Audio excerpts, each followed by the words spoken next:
Di session atau video ke-11 ini, kita akan membicarakan pasar faktor produksi. Pada waktu pembahasan di bab 2 dan bab 3, kita sudah membicarakan pasar. Di situ ada permintaan dan penawaran.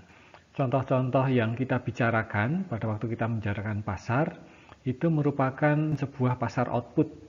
Di situ ada permintaan, ada penawaran, barang dan jasa yang kita bicarakan pada waktu itu adalah barang dan jasa di pasar output. Di bab ini kita akan membicarakan pasar juga, sama tentang pasar, akan ada permintaan dan penawaran juga, tapi barang ataupun jasa yang kita bicarakan di situ bukan untuk digunakan oleh konsumen kemudian untuk dikonsumsi, bukan untuk konsumsi akhir oleh konsumen, tapi barang dan jasa di situ akan digunakan oleh produsen untuk kemudian nanti diproses menjadi output. Sehingga pasar yang dibicarakan di sini disebut dengan pasar input, bukan output tapi input, atau seringkali juga disebut sebagai pasar faktor produksi, karena nama lain dari input di sini adalah faktor produksi. Sehingga yang dibicarakan di sini, barang dan jasa yang dibicarakan di sini misalnya adalah tenaga kerja, seringkali diberi simbol L, maksudnya adalah labor. Jadi tenaga kerja yang digunakan untuk proses produksi. Kemudian tanah di sini biasanya digunakan untuk mewakili sumber daya alam, sehingga simbolnya seringkali digunakan adalah N, maksudnya adalah natural resources. Kemudian ada juga kapital, simbolnya K, di sini mewakili segala sesuatu yang dihasilkan oleh manusia yang digunakan untuk proses produksi. Kalau alam tadi yang diambil langsung dari alam, sedangkan yang sudah diubah, sudah diolah oleh manusia menjadi sesuatu yang digunakan untuk proses produksi disebut kapital. Misalnya ada mesin, ada jembatan, ada jalan, ada peralatan, ada bangunan, semuanya itu hasil karya manusia yang digunakan untuk proses produksi menghasilkan output. Itulah yang nanti akan kita bicarakan dalam pasar faktor produksi. Kalau rumah tangga itu menyerahkan berbagai macam bentuk faktor produksi tadi, ada L, labor, ada N, sumber daya alam, ada K, kapital, untuk proses produksi. Sumber daya yang diserahkan oleh rumah tangga itu akan digunakan oleh produsen untuk menghasilkan output, dan sebagai imbalannya produsen itu akan menyerahkan upah. Jadi atas tenaga kerja nanti imbalannya adalah upah, sering diberi simbol W atau wage maksudnya. Kemudian sumber daya alam dalam bentuk tanah, imbalannya adalah sewa tanah, digunakan simbol RN. Kemudian untuk kapital akan diberikan imbalan sewa kapital, dalam pembicaraan kita nanti akan diberi simbol RK, itu diserahkan oleh produsen kepada konsumen sebagai imbalan atas tenaga kerja, tanah, dan kapital yang diserahkan. Sehingga posisi produsen di sini sebagai pihak yang meminta tenaga kerja, tanah, dan kapital. Jadi produsen di sini sebagai sumber permintaan. Di sisi lain, konsumen di sini dalam pasar input atau pasar faktor produksi ini sebagai pihak yang menawarkan tenaga kerja, menawarkan tanah, menawarkan kapital, sehingga sebagai sumber penawaran. Jadi kalau kita membicarakan penawaran, nanti lebih yang dibicarakan adalah konsumen, dan permintaan yang kita bicarakan lebih rinci adalah tentang produsen. Ini akan kita bicarakan. Jadi kita akan bicarakan permintaan, penawaran di pasar input, sehingga nanti kita akan bisa membicarakan keseimbangan di pasar input atau pasar faktor produksi. Kita mulai pembicaraan kita dengan salah satu input atau salah satu faktor produksi seperti yang sudah kita bicarakan di halaman sebelumnya, yaitu tenaga kerja. Sehingga kita akan bicarakan pasar tenaga kerja. Karena yang kita bicarakan pasar, maka kita akan bicarakan dua hal utama dalam pasar, yaitu permintaan dan penawaran. Sehingga di sini kita awali dengan permintaan tenaga kerja. Seandainya pasar yang kita bicarakan itu pasar output dengan struktur persaingan sempurna, jadi pasar outputnya itu pasar persaingan sempurna, maka masing-masing pelaku pasar itu bertindak sebagai price taker. Berapapun harga yang terjadi di pasar, itu harus diterima oleh masing-masing produsen dan masing-masing konsumen yang ada di pasar. Berapapun harganya itu yang harus diambil. Masing-masing produsen atau konsumen tidak bisa mempengaruhi harga yang terjadi di pasar. Sehingga sebagai produsen yang ada di pasar, di situ yang bisa dia lakukan hanyalah menentukan kuantitas yang bisa memaksimalkan laba. Pada harga tertentu, produsen itu akan menentukan kuantitas yang dapat memaksimalkan laba usahanya. Karena kuantitasnya itu ditentukan di pasar output untuk memaksimalkan laba, maka akibatnya karena kuantitas dari output itu akan menentukan berapa jumlah input yang diperlukan, maka akhirnya kuantitas yang bisa memaksimalkan output ini juga akan menentukan jumlah tenaga kerja yang diperlukan juga untuk yang memaksimalkan laba. Artinya jumlah tenaga kerja yang memaksimalkan laba ini pada dasarnya ditentukan oleh jumlah output yang dapat memaksimalkan laba. Sehingga berdasarkan konsep ini, berdasarkan pemahaman ini, yang namanya kurva permintaan input dalam hal ini adalah tenaga kerja, itu merupakan derived demand. Maksudnya derived demand adalah permintaannya itu ditentukan oleh berapa besarnya output yang dapat memaksimalkan laba. Jadi tidak secara mandiri, secara otonom ditentukan langsung di pasar input, tapi justru berkaitan dengan pasar output. Berapa kuantitas yang diperlukan untuk memaksimalkan output itu akan menentukan jumlah input atau jumlah tenaga kerja, karena yang kita bicarakan adalah tenaga kerja yang dapat memaksimalkan laba. Sehingga pasar input ini permintaannya dalam hal ini adalah tenaga kerja, permintaan tenaga kerjanya itu adalah merupakan derived demand. Permintaan yang diturunkan atau yang diperoleh dari kuantitas yang menghasilkan output. Sekarang akan kita lihat di sini sebuah contoh. Di sini ada penentuan jumlah tenaga kerja di pabrik tas yang diminta. Jadi jumlah yang diminta, jumlah tenaga kerja yang diminta di pabrik tas. Ini ada tabel berisi ini pertama, kolom pertama tenaga kerja. Ini jumlah tenaga kerja. Kemudian ini outputnya. Jadi kalau tenaga kerjanya 1, ternyata outputnya 10, tenaga kerjanya 2, outputnya 19, dan seterusnya. Kemudian ditampilkan di kolom yang ketiga itu marginal product, tambahan output setiap ada tambahan input. Sehingga di sini kalau dari 0 ke 1, tenaga kerja yang bertambah dari 0 ke 1, outputnya bertambah menjadi 10, maka marginal product-nya adalah 10. Dari 1 ke 2, ini tambah outputnya bertambah 9, maka marginal product-nya 9, dan seterusnya. Jadi marginal product menunjukkan tambahan output setiap ada tambahan input. Jadi delta Q atau perubahan outputnya dibagi delta L atau perubahan inputnya.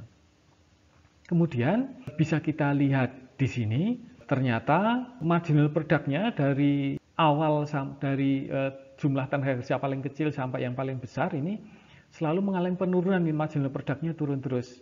Ini 10, 9, 8, 7, 6, 5, 4, dan seterusnya. Lalu berdasarkan ini kemudian kita akan menentukan kolom yang keempat, yaitu value marginal product. Value marginal product itu apa? Value marginal product itu adalah marginal product, jadi yang kolom 3 dikalikan dengan P, atau P itu adalah harga outputnya, atau dalam contoh ini harga tasnya. Kalau harga tasnya misalnya 1 juta per unit, berarti value marginal product itu ya 10 dikalikan 1 juta, 9 dikalikan 1 juta, dan seterusnya. Jadi ini menunjukkan nilai rupiah dari outputnya. Sekaligus bisa bermakna juga ini merupakan besarnya penerimaan dari outputnya. Karena misalnya outputnya jumlahnya 7, ya, marginal product-nya 7, tambahan outputnya 7. Kalau itu dikalikan dengan 1 juta, nilainya menjadi 7 juta. Ini menunjukkan berarti tambahan penerimaan atau tambahan revenue dari setiap tambahan tenaga kerja. Jadi misalnya ini ya, kita lihat di sini. Kalau tenaga kerjanya ditambah 1 dari 5 ke 6, outputnya ini bertambah 5. Output 5 ini nilai rupiahnya berapa? Nilai rupiahnya adalah 5 juta. Ini berarti merupakan tambahan penerimaan karena ada tambahan tenaga kerja. Namanya adalah value of marginal product. Selanjutnya, di kolom yang kelima, di sini kita bisa lihat upahnya. Kalau di pasar input, dalam ini pasar tenaga kerja, itu juga terjadi pasar persaingan sempurna, maka berapapun output yang dihasilkan, berapapun tenaga kerja yang dibutuhkan, upahnya itu tidak akan berubah karena masing-masing pelaku pasar itu sebagai price taker. Upah di sini sebagai harga dari tenaga kerja tetap selalu 2 juta, tidak terpengaruh oleh besarnya tenaga kerja yang digunakan. Selalu 2 juta. Sehingga di sini kita bisa beri makna bahwa kalau tenaga kerjanya ditambah 1, maka tambahan biayanya juga hanya adalah 2 juta. Kalau ada tambahan di sini misalnya dari 6 ke 7, ada tambahan tenaga kerja sebesar 1 dari 6 ke 7, berapa tambahan biayanya? Tambahan biayanya juga sebesar 2 juta. Sehingga kita bisa masuk sekarang ke kolom yang ke-6 di sini yang menunjukkan marginal profit of labor. Jadi tambahan laba kalau ada tambahan tenaga kerja. Kita ingat bahwa yang namanya laba itu adalah penerimaan dikurangi biaya. Sehingga kalau kita ingin cari marginal profit atau tambahan profit, itu berarti marginal benefit. Dalam hal ini marginal benefitnya itu adalah marginal revenue, tambahan penerimaan dikurangi tambahan biaya. Tadi sudah kita bicarakan tambahan biayanya itu selalu 2 juta. Sehingga di sini tambahan biayanya itu adalah W atau upah atau wage. Sedangkan tambahan manfaatnya itu ini tambahan manfaatnya, tambahan penerimaan. Sehingga tambahan laba itu adalah tambahan penerimaan dikurangi tambahan biaya atau value marginal product dikurangi upah. Sehingga di sini angka yang ada di sini selalu selisih antara ini. 10 dikurangi 2, 8. 9 dikurangi 2, 7. Atau di sini 3 dikurangi 2, 1. Sehingga di sini bisa kita lihat bahwa yang namanya marginal profit ini perilaku yang bisa kita lihat di sini ini ditentukan oleh ini, terutama ditentukan oleh value marginal product. Mengapa? Karena di sini tetap. Jadi yang lebih banyak mempengaruhi naik turunnya marginal profit adalah value marginal product. Lebih jauh lagi, yang menentukan value marginal product bentuknya seperti apa, itu adalah terutama adalah marginal product. Lihat ini turun terus, maka di sini juga turun terus. Mengapa? Karena ini kita asumsikan tadi pasar outputnya itu juga pasar persaingan sempurna, sehingga harganya itu selalu 1 juta. Berapapun output yang dihasilkan, harga tasnya adalah 1 juta.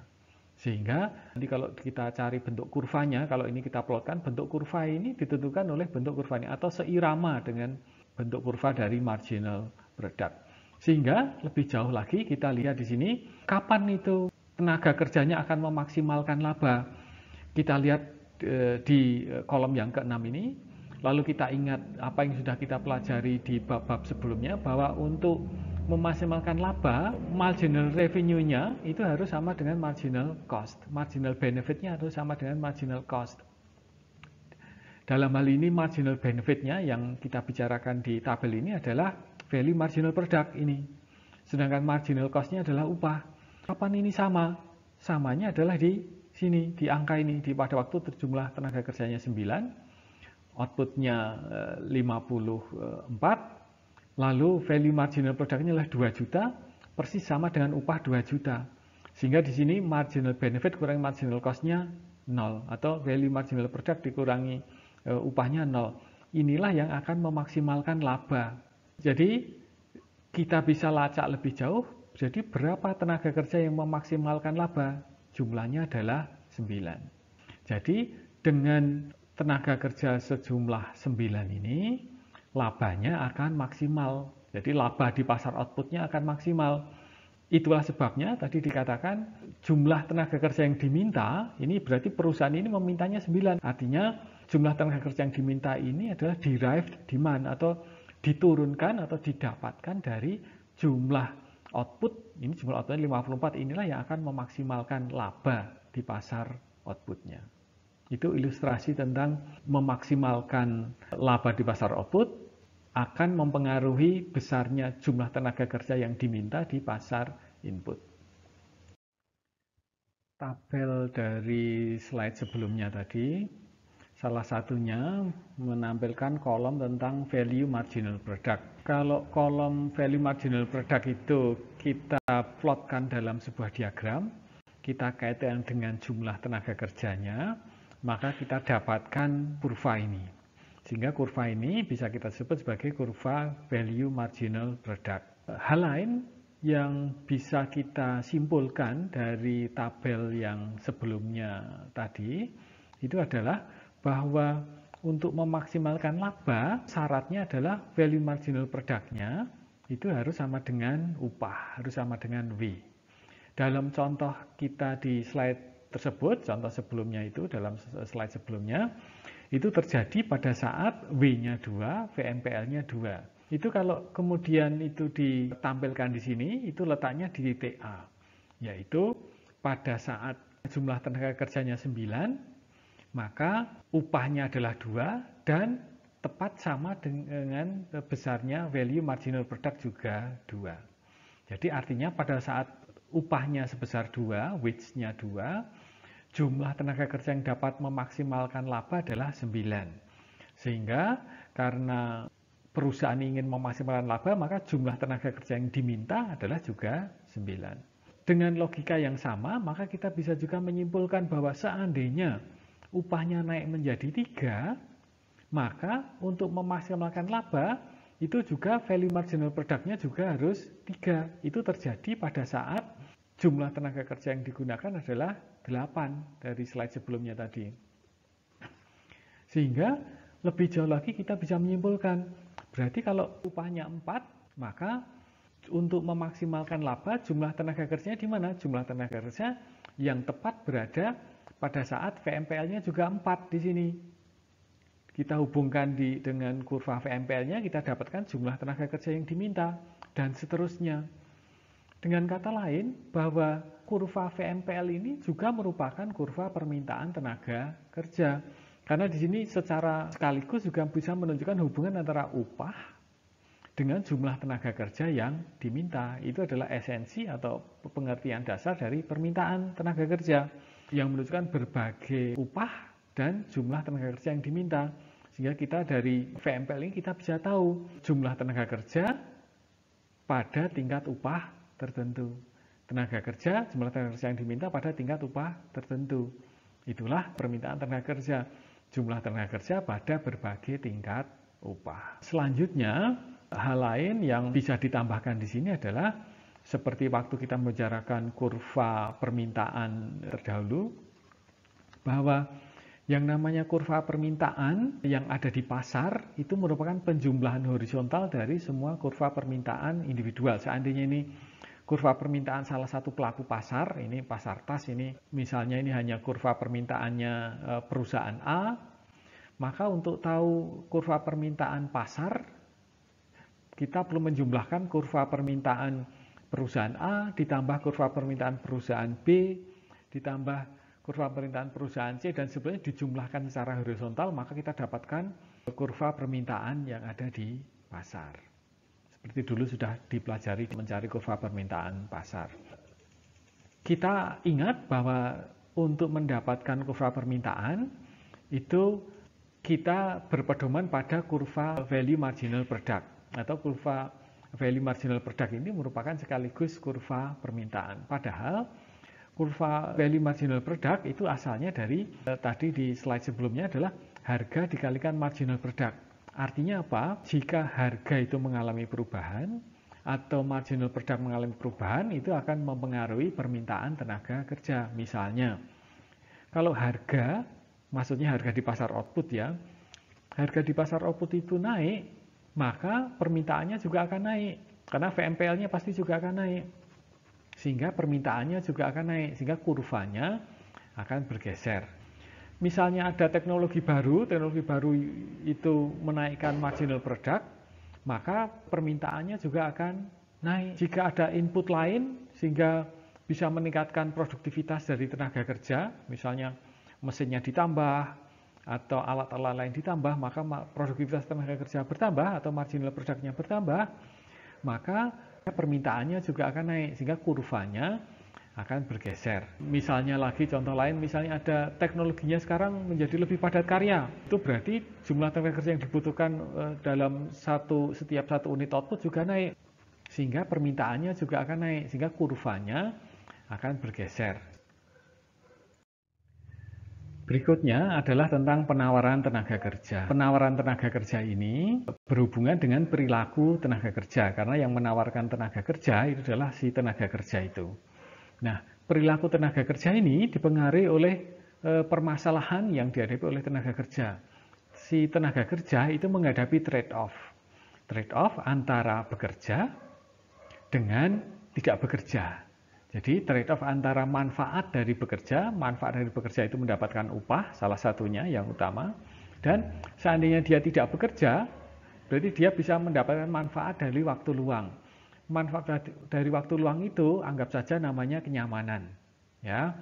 Sehingga kalau kita hubungkan, seandainya bekerja, dia kehilangan kesempatan untuk mendapatkan kenyamanan dari waktu luang.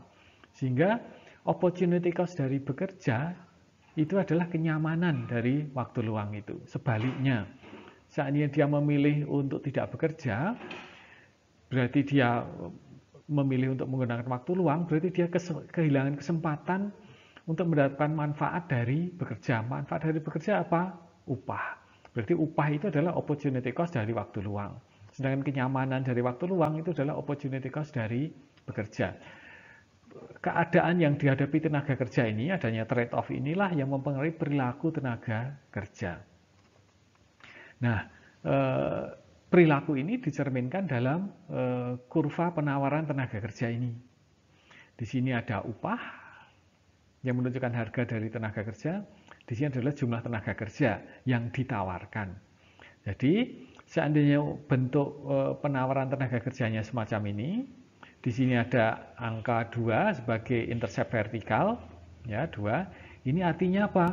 Artinya kalau seandainya upahnya ini kurang dari 2, berarti kan kalau upahnya 2 atau sama dengan 2, itu jumlah tenaga kerja yang ditawarkan adalah 0. Ya. Mengapa 0? Itu berarti upah sebesar 2 itu masih lebih kecil daripada opportunity cost dari bekerja.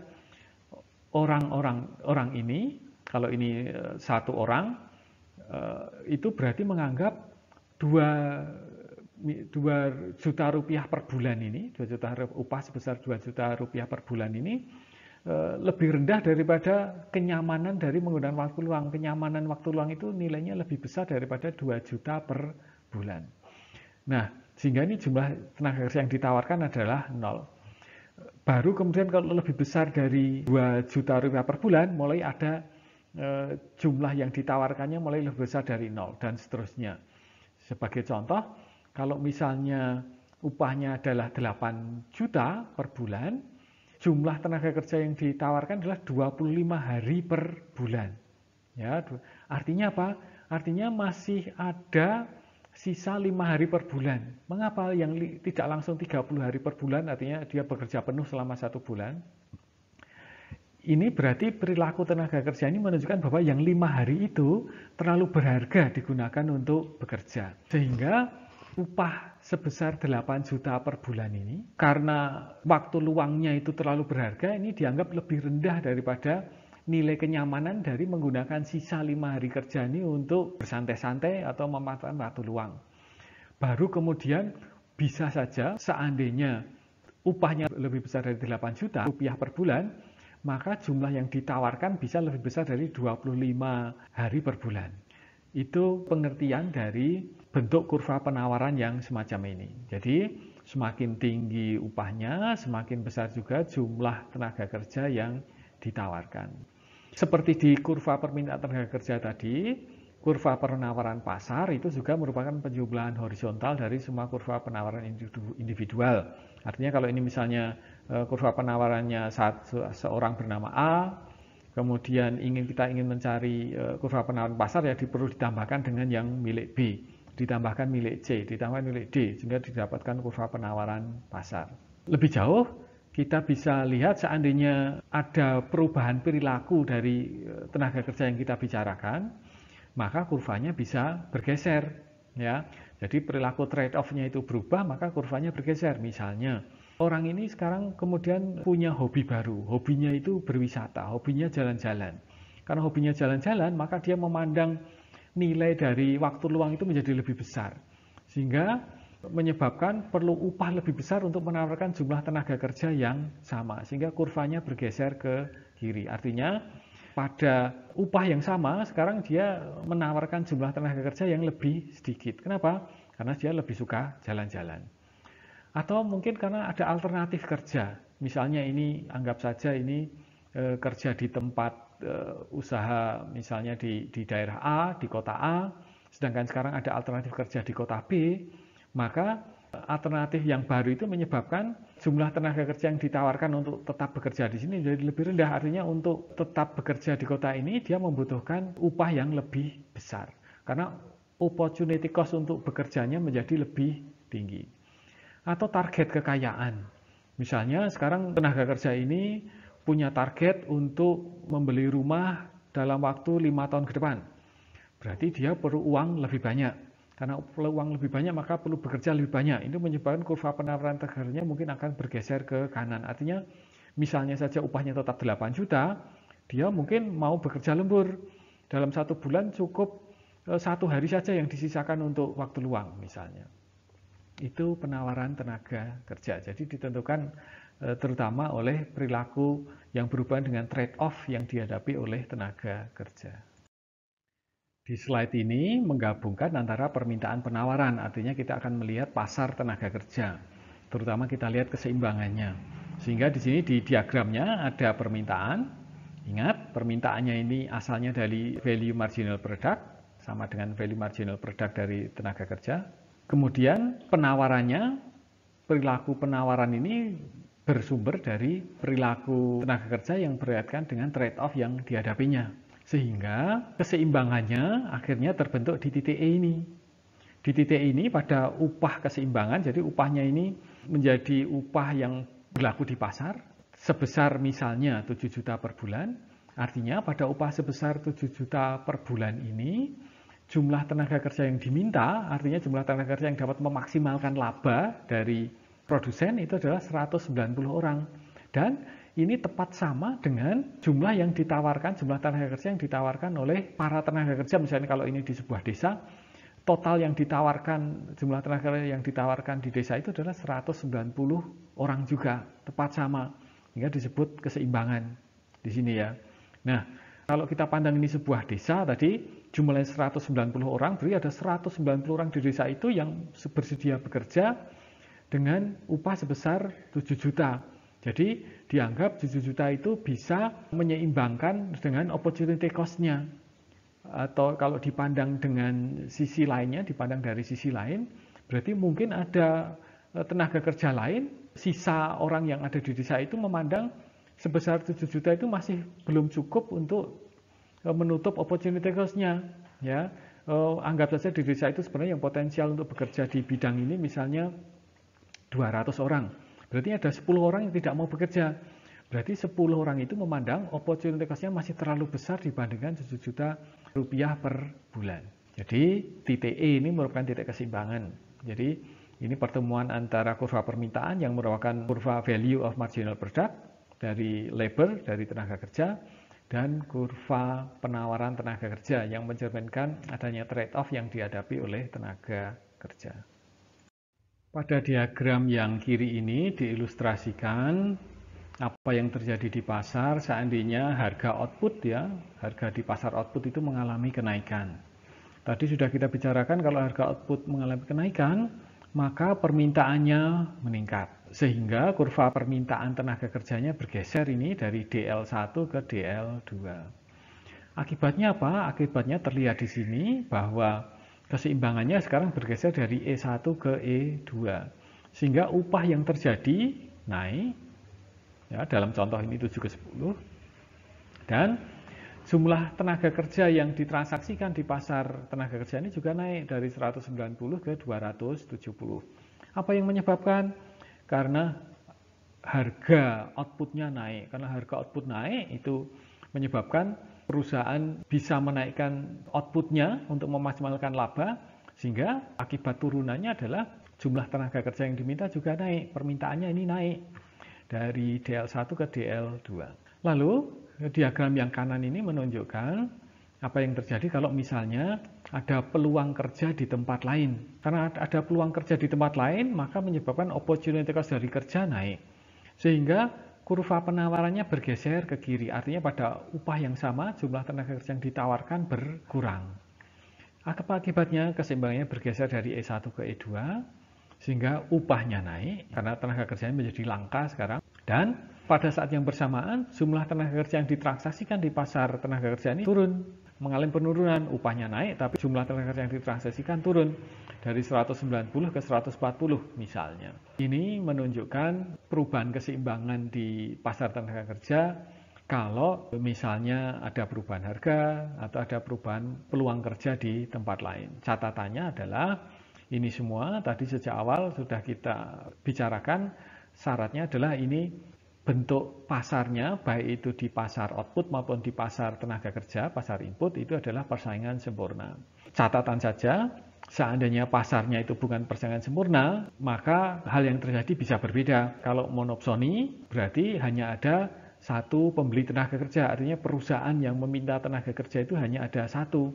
Sehingga perusahaan itu akan memiliki kekuatan pasar. Artinya, dia bisa menurunkan upah ya tanpa kehilangan semua tenaga kerja. Satu penjual ini, satu produsen ini yang meminta tenaga kerja ini bisa menaikkan upah tanpa kehilangan semua tenaga kerjanya, sehingga nanti labanya naik. Tapi catatannya pasarnya menjadi tidak efisien karena menimbulkan deadweight loss seperti yang dulu pernah kita bicarakan di beberapa bab sebelumnya. Faktor produksi tidak hanya tenaga kerja, ada kapital seperti kita bicarakan di awal bab ini, ada sumber daya alam, juga masih banyak yang lain. Pembahasan mengenai pasar faktor produksi yang lain pada dasarnya sama dengan yang sudah kita bicarakan di pasar tenaga kerja. Jadi yang kita bicarakan di pasar tenaga kerja tadi itu pada dasarnya menggambarkan juga yang terjadi di pasar faktor produksi yang lain.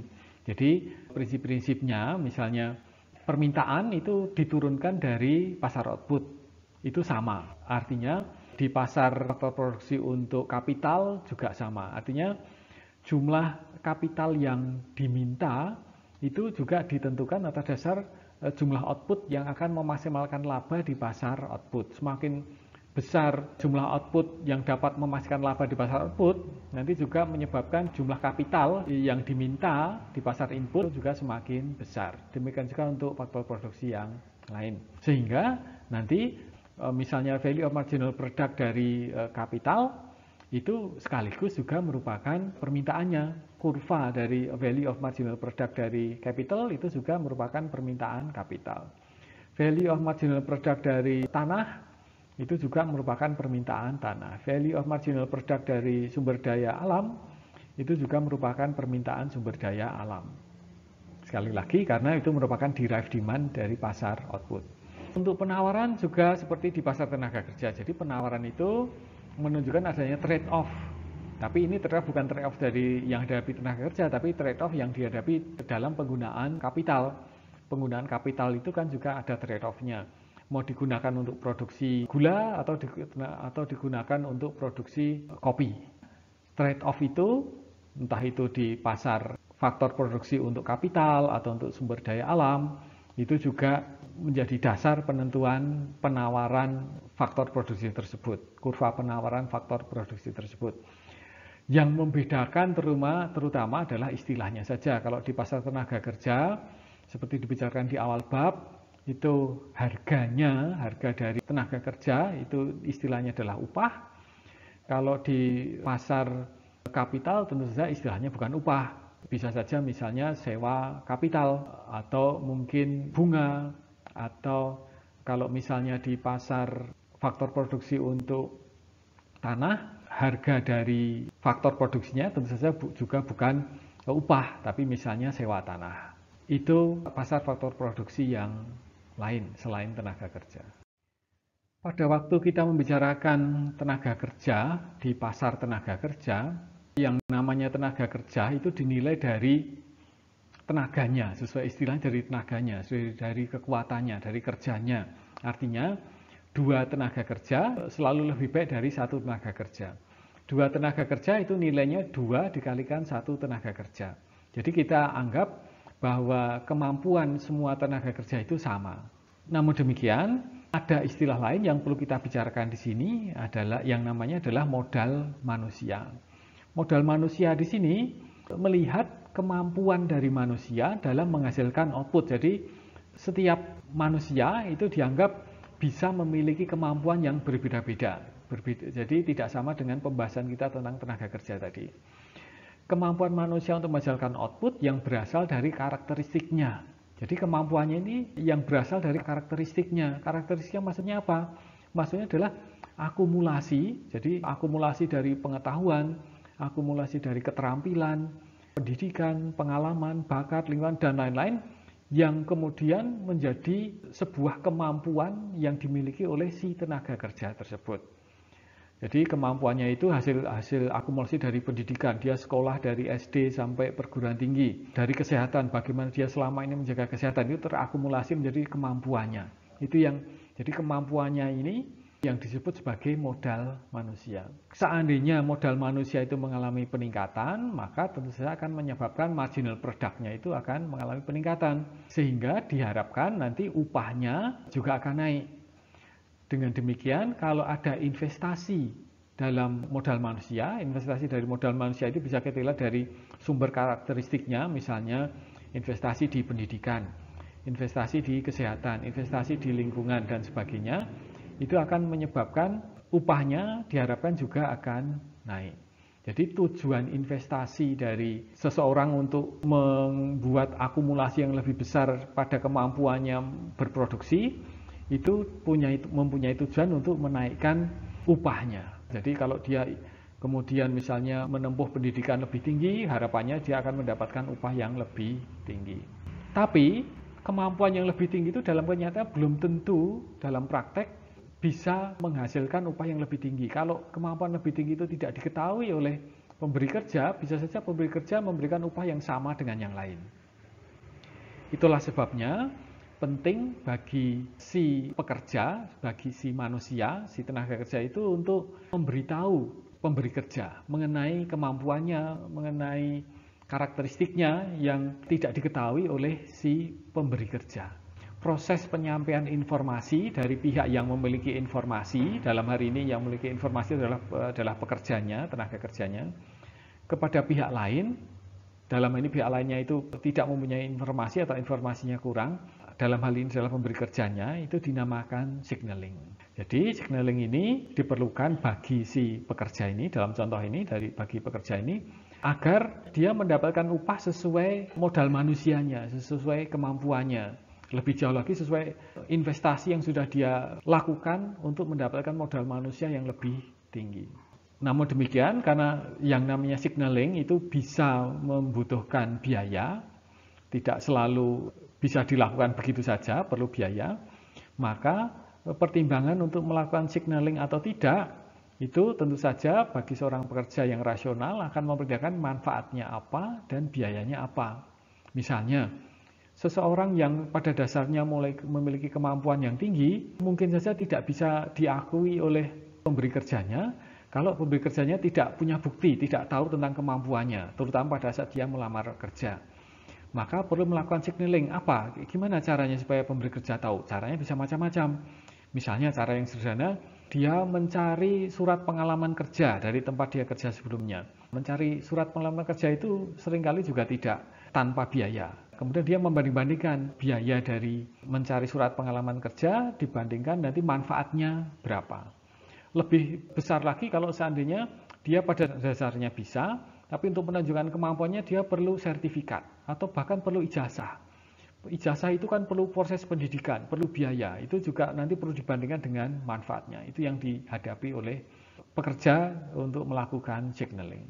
Lebih jauh, karena proses pendidikan itu bisa dipandang sebagai proses signaling, juga bisa dipandang sebagai proses meningkatkan kemampuan, meningkatkan modal manusia. Maka di sini dijelaskan dua pendekatan untuk memandang kegiatan investasi atau proses pendidikan ini.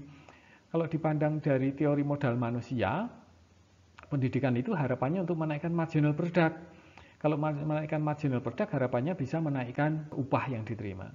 Tapi kalau dari teori signaling, pendidikan itu sebagai upaya untuk memberitahu pemberi kerja supaya bisa mengetahui kemampuannya sehingga dia bisa mendapatkan upah yang lebih tinggi. Itu modal manusia. Masih tentang modal manusia, karena seringkali perusahaan itu menyadari bahwa masing-masing tenaga kerja itu bisa memiliki modal manusia yang berbeda-beda, ada yang lebih tinggi, ada yang lebih rendah. Maka salah satu hal yang biasa dilakukan oleh pemberi kerja adalah memberikan upah yang lebih tinggi dari equilibrium, lebih tinggi dari rata-rata di pasar, untuk mendapatkan tenaga kerja yang lebih produktif, tenaga kerja yang memiliki modal manusia yang lebih besar. Harapannya apa? Dengan mempekerjakan tenaga kerja yang memiliki modal manusia lebih tinggi, bisa mendapatkan laba yang lebih besar karena proses produksinya menjadi lebih efisien. Upah yang lebih tinggi daripada equilibrium di pasar untuk mendapatkan tenaga kerja yang lebih produktif, tenaga kerja yang memiliki modal manusia yang lebih besar, yang tujuannya untuk menaikkan laba ini, disebut dengan efisiensi wages. Kadangkala disebut upah efisiensi. Penjelasannya mengapa bisa menaikkan laba dengan memberikan upah yang lebih tinggi ini adalah bermacam-macam. Antara lain di sini disebutkan beberapa yang penting. Kalau dia bisa menawarkan upah yang lebih tinggi, artinya dia bisa menarik tenaga kerja yang lebih produktif, tenaga kerja yang lebih memiliki modal manusia, modal manusianya lebih tinggi. Sehingga perusahaannya juga menjadi lebih produktif, lebih efisien, dan labanya jadi lebih besar. Upah yang lebih tinggi juga bisa menaikkan loyalitas dari tenaga kerja. Tenaga kerja menjadi lebih semangat, menjadi lebih setia kepada perusahaannya, menjalankan semua kewajibannya, dan seterusnya. Upah yang lebih tinggi juga bisa menurunkan turnover atau pergantian karyawan. Kita ingat bahwa proses rekrutmen karyawan itu tidak gratis, perlu biaya. Lalu nanti pelatihannya juga perlu biaya. Kalau kemudian terlalu sering terjadi pergantian tenaga kerja, berarti itu inefisiensi bagi perusahaan, artinya bisa menurunkan laba. Hal yang lain yang bisa menjelaskan pentingnya efisiensi wages ini adalah kalau tenaga kerja mendapatkan upah yang lebih tinggi, dia punya kesempatan lebih besar untuk menaikkan modal manusianya. Mungkin dia bisa menempuh pendidikan yang lebih tinggi karena dia punya uang, atau dia bisa memiliki alat-alat untuk berkomunikasi lebih baik sehingga dia lebih memiliki informasi yang cukup untuk bekerja. Kemudian dia bisa mungkin punya jaringan yang lebih besar dalam kehidupan sosialnya sehingga dia bisa memanfaatkan jaringannya itu untuk meningkatkan produktivitas kerjanya di perusahaan. Atau bisa juga upah yang lebih tinggi itu menyebabkan tenaga kerja itu menjadi lebih sehat. Kualitas yang dimakan menjadi lebih bagus, dia bisa ke dokter, bisa berolahraga, dan seterusnya. Jadi bisa tenaga kerja itu jadi lebih sehat. Atau mungkin upah yang lebih tinggi menyebabkan masalah-masalah di luar kerja itu menjadi lebih kecil. Sehingga dia tenaga kerja itu lebih bisa konsentrasi di tempat kerja. Jadi tidak perlu memikirkan atap rumahnya yang bocor, tidak perlu memikirkan mobil yang mogok, dan lain, sehingga dia lebih bisa konsentrasi bekerja. Tidak perlu memikirkan anaknya yang belum mendapatkan sekolah karena gajinya tidak cukup untuk bayar SPP, dan seterusnya. Itu kira-kira hal-hal penting yang bisa menjelaskan pentingnya efisiensi wages. Kemudian ini di halaman terakhir dari slide kita, seperti biasa, ada beberapa pertanyaan untuk menguji pemahaman kita tentang yang baru saja kita bicarakan. Yang pertama ini diminta menyebutkan contoh sebuah peristiwa yang menyebabkan kurva value marginal product of capital, jadi tentang capital ini, dan juga kurva permintaan input capitalnya bergeser ke kanan. Yang kedua, di sini diminta menyebutkan dan menjelaskan sebuah contoh peristiwa yang bisa menyebabkan kurva value of marginal product of land, ini tentang tanah ya, dan kurva permintaan input tanah bergeser ke kiri. Di sini contohnya tidak harus sama, artinya di sini contoh untuk value marginal product of capitalnya yang bergeser ke kanan bisa saja beda dengan contoh untuk yang menyebabkan kurva permintaan input kapitalnya bergeser ke kanan. Demikian juga yang nomor 2 ini. Jadi ini diminta menyebutkan sebuah contoh peristiwa yang menyebabkan kurva value of marginal product of land-nya bergeser ke kiri. untuk yang kurva permintaan input bergeser ke kiri, bisa saja contoh yang lain. Tapi kalau contohnya sama, memang bisa sama, juga tidak masalah. Kemudian yang ketiga, diminta menjelaskan bagaimana dampak pandemi COVID-19 terhadap keseimbangan pasar tenaga kerja di bidang pariwisata. Jelaskan menggunakan diagram permintaan dan penawaran. Jadi seperti dulu di bab 2 dan 3 pernah kita bicarakan bagaimana kita menganalisis dampak suatu peristiwa terhadap pasar, diawali dengan menentukan dampaknya atau dampak peristiwa itu terhadap permintaan bagaimana. Permintaannya terpengaruh tidak? Kalau terpengaruh bergeser ke kiri atau ke kanan. Kemudian hal yang sama untuk penawaran. Penawarannya bergeser atau tidak? Kalau bergeser ke kiri atau ke kanan. Kemudian kalau sudah kita gabungkan dalam sebuah diagram pasar, ada permintaan, ada penawaran, dua-duanya diterapkan, permintaannya bergeser atau tidak, penawarannya bergeser atau tidak, lalu kita lihat dampaknya terhadap titik keseimbangan. Titik keseimbangannya bergeser kemana sehingga kuantitasnya naik atau turun, harganya naik atau turun.